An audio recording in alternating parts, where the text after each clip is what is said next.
Hey guys, Manchester City have just beat Newcastle 2-0 and we're through to the FA Cup semi-finals. Yet another trip to Wembley for Manchester City. City's second home, basically, let's be honest. We're there at Wembley God knows how many times this season, but it's nice, isn't it? That was good, I enjoyed that. That was a really comprehensive performance, I thought, in the end. There was only really one kind of moment of panic, which I guess is part of the course these days. I guess with Manchester City, you have to give the opposition a slight glimmer of hope, and we certainly did that. But other than that, this was a pretty impressive performance, I would say. A bit wasteful in front of goal, but largely City should have won that quite comprehensively in the end. But I will take the 2-0 victory, and I'll take the victory full stop in what could have been a very tricky game, really. I had a feeling like this could have been the kind of game where we could have slipped up a little bit, given the result against Chelsea, given confidence, given form, and given just Manchester City's tendency to make things difficult for themselves. But this was a very good performance, all things considered. Seriously, I thought we were quite impressive today. I thought the energy levels were really good. I think the intensity was really good.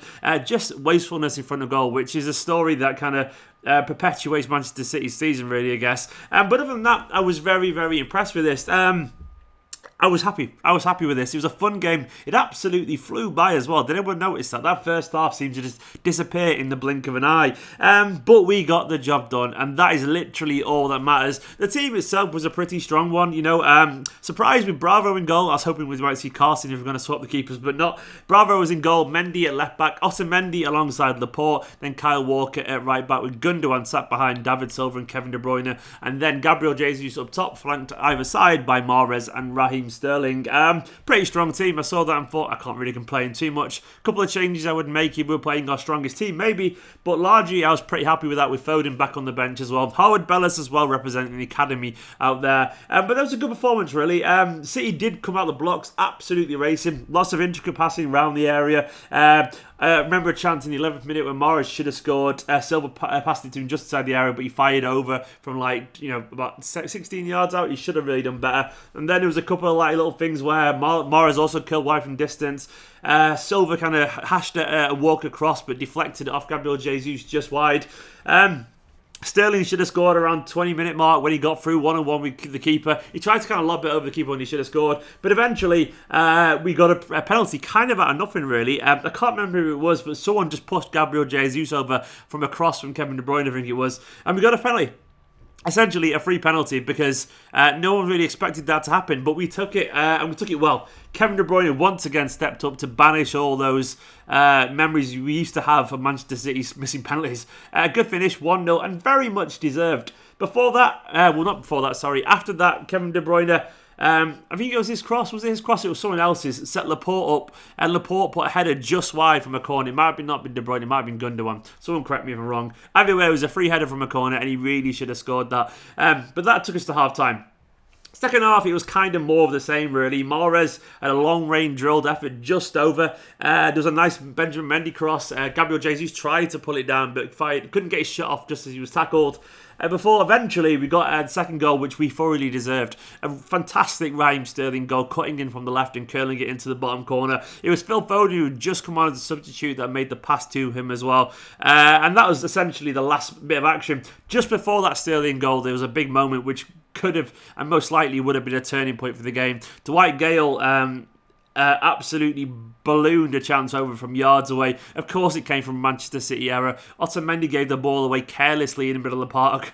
Alan St. Maxim basically got the ball across to Dwight Gale, and yards out, he put it over. Thank you, Dwight Gale, you absolute massive burr. That miss, and then obviously the Istanbul Liverpool Crystal Palace thing a few years back. He obviously is a massive Manchester City fan. He isn't, but I'll take it. Thank you, Dwight Gale. And that was it, basically. Some really nice football, a few chances wasted, and I thought City were pretty good. Individually, Bravo had absolutely naff all to do, so he was therefore fine by default. He was totally good. Walker, okay, solid defensively as he always is. Offered nothing going forward as he rarely does, which is fair enough. Otamendi was Otamendi. Just a brain fault, which could have cost us a goal once again. He's just not good enough Manchester City anymore, is he? He's like fourth choice at best, but then even then you have to accept there's a mistake in him. Otamendi. Laporte, fine, could have scored. Not particularly incisive with his pass or anything like that. He was just fine. He just went through the motions. Mendy, the great divider.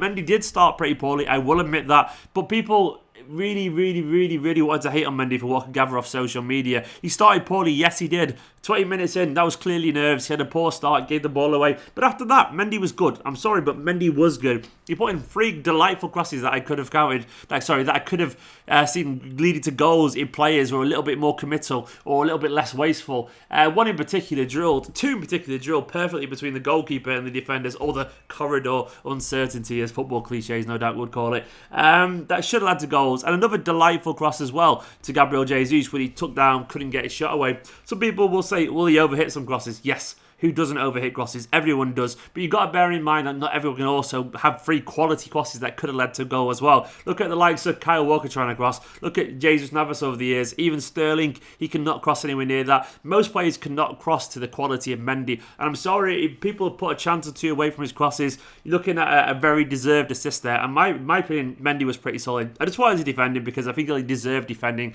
after people selecting memories will only pick out the first 20 minutes, where after that, he was good. I know he wasn't challenged defensively, but who was really in this team? That's not his problem. He can't be challenged defensively if another team doesn't attack, can he? But all he can do is try and show how good he is going forward, and I think he actually did do that today. So I think he had a good game personally. Gundogan kept the ball ticking over perfectly fine in midfield. Newcastle didn't get a touch, and Gundogan was a large part of that. I also thought Gundogan actually linked up really well going forward as well, and offered a lot of kind of pressure on the front foot.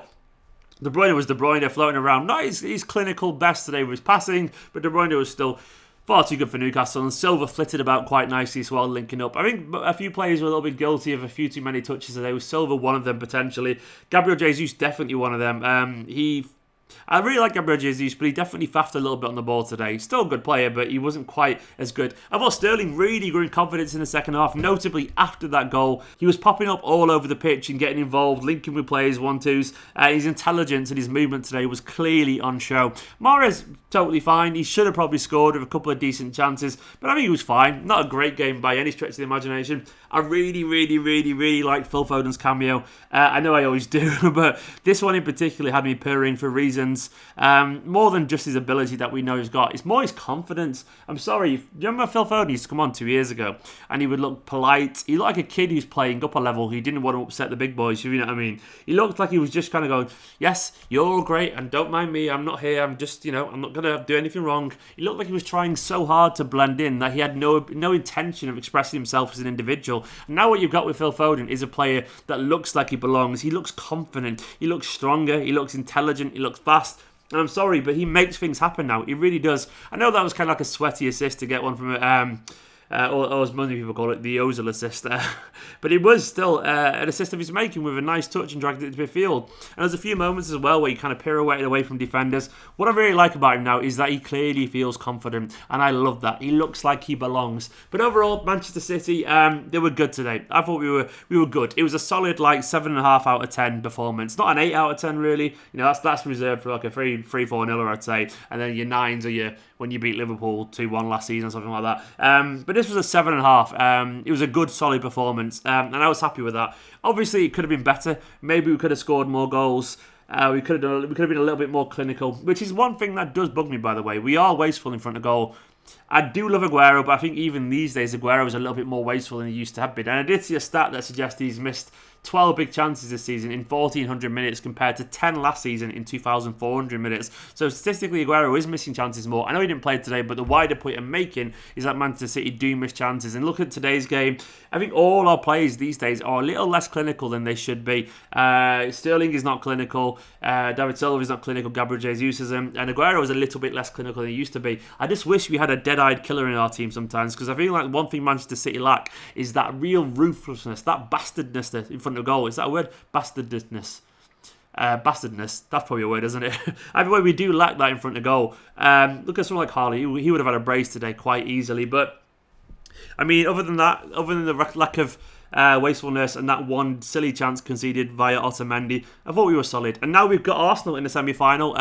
A real chance it could be a Manchester derby. We are obviously favourites to beat Arsenal at our second home, Wembley. I do like playing Arsenal, but we can't be complacent. Arsenal do have the abilities to beat us, but I'm sure we'll be up for it. But we've got a chance now to play United. I know United are better this season, but how nice would it be to get to the final and beat United in the FA Cup final? It'd be great if the fans were, which isn't going to happen, of course, but It would be absolutely lovely, wouldn't it? It'd be lovely. And the FA Cup is an important cup for me. I'm sorry, I want to see Manchester City win cups. I never will get bored of seeing City win domestic cups. And I'm sorry if our bad season, which is the one where we don't win the league, is also... if we're also blessed by a Carabao Cup and an FA Cup, I would be very happy with that as a bad season, because I tell you what, we've been very lucky and that's the case. Most teams can't even dream of anything like that on an off season. And then who knows about the Champions League? All I know is that the players today looked sharp, their attitude was good, they were up for it, they showed intensity from the first minute to last, and even though it wasn't perfect, there was plenty of encouraging signs today. I'm really happy with that. Guys, let me know down in the comments what you make of this game. Tomorrow I'll do a 5 things learned, of course. Make sure to hit that subscribe button so you don't miss tomorrow's video. Let us know your man of the match, your thoughts on the game down in the comments below. Give this video a like, and we'll see you tomorrow for another video.